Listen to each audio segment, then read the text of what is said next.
Most people, when they need to measure something in the shop, will reach for one of these, a tape measure. And that's fine for some things. But when you need tighter, more controlled measurements, there's a better tool to use. And that's what this video is about. It's about how to use calipers correctly in your shop. So let's get to it.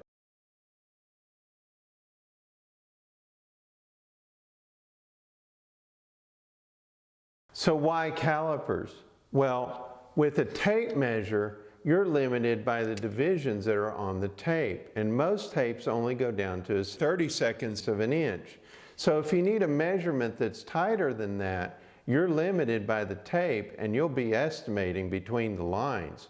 With calipers, there's no estimating because you can read it directly from the caliper. The caliper also has advantages over the tape measure in the way it's designed. It has outside jaws, inside jaws, a depth measurement rod, and it also has a set screw where you can hold your measurement. On a digital caliper, like this one I have here, you have an on-off button, a unit change button to change between imperial and metric, and a zero button to set your reference. Zeroing your calipers is one of the most important things you can do. And it's really easy. You just slightly open them, and I like to just use my finger and rub across the outside jaws to clean off any grit or debris. Then just close them lightly, don't press them hard, and then press the zero button, and that'll zero out your calipers. What makes calipers so versatile is the ability to measure different kinds of objects.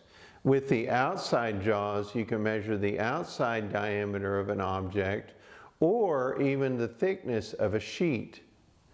With the inside jaws, you can measure the inside diameter of a hole or the inside dimension of a slot. And then with the depth indicator, you can measure the depth of a hole.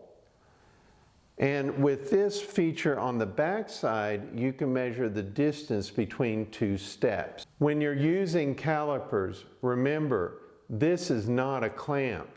Don't clamp down as hard as you can on the object you're measuring. It'll throw off your measurement. You want to use a light, very deliberate pressure, and to make sure that you always clean the jaws before each and every use, because the slightest bit of grit will throw off your measurement.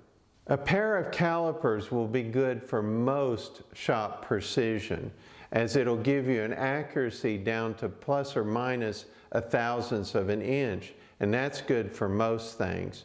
But if you want a little bit more accuracy out of it, you can always check it against a standard, like this little 1-inch standard, or a gauge block, to make sure that it's still measuring properly. Also, it's a really good idea, like this Schar's caliper, to make sure that it comes with a calibration certificate. That means it was checked at the factory and has a stated plus or minus accuracy, and that'll give you an extra assurance that the measurement is good. If you need finer measurement than usually plus or minus 1/1000th, you need to go to a micrometer, and this will give you a plus or minus accuracy down to 1/10,000th. That's 0.0001 of an inch, and this will give you really fine precision, but it's not necessarily needed for most things. There is one other feature of calipers that I really like, and you can only do this with steel calipers, which I always recommend buying steel when you get a pair of calipers. They just last longer. And that is the ability to use the jaws to scribe metal. So what you do is you use machinist blue out the area and then let it dry. Then you set your measurement on the calipers and use the calipers to scribe a line on your part. And that scribes a very accurate line. I hope this video demonstrated why a pair of calipers would be useful in your shop. I'll link to a similar pair in the description below.